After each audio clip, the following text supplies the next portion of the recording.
நமஸ்காரம். திருப்பாவை 22வது பாசுரம்.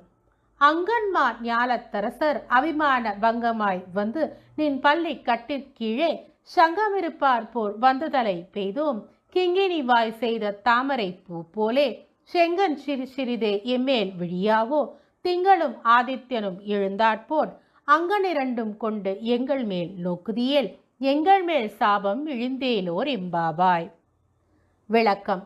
அழகிய கண்களையுடைய இறைவனால் படைக்கப்பட்ட இந்த பரந்து விரிந்த பெரிய உலகத்தை ஆளுகின்ற அரசர்கள் தங்கள் ஆணவத்தை விட்டொழித்து உன் சிம்மாசனத்திற்கு கீழே வந்து கூட்டமாய் கை கட்டி பணிவாய் நிற்பது போலே ஆயர்குல பெண்களான நாங்கள் எல்லோரும் வந்து உன் முன்னால் பணிந்து தொழுகிறோம்.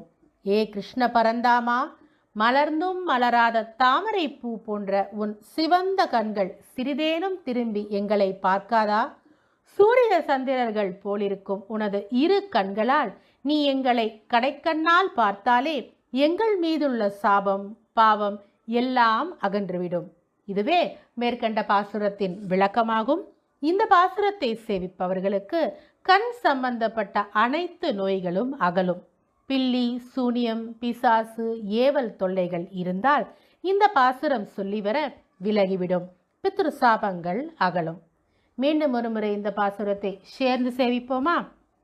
அங்கன்மா ஞாலத்தரசர் அபிமான பங்கமாய் வந்து நின் பள்ளி கட்டிற்கீழே சங்கமிருப்பார் போர் வந்துதலை பெய்தோம் கிங்கினி வாய் செய்த தாமரை பூ போலே செங்கன் சிறு சிறிதே எம்மேல் விழியாவோ திங்களும் ஆதித்யனும் எழுந்தாற்போல் அங்கனிரண்டும் கொண்டு எங்கள் மேல் நோக்குதியேல் எங்கள் மேல் சாபம் இழிந்தேலோர் எம்பாவாய்.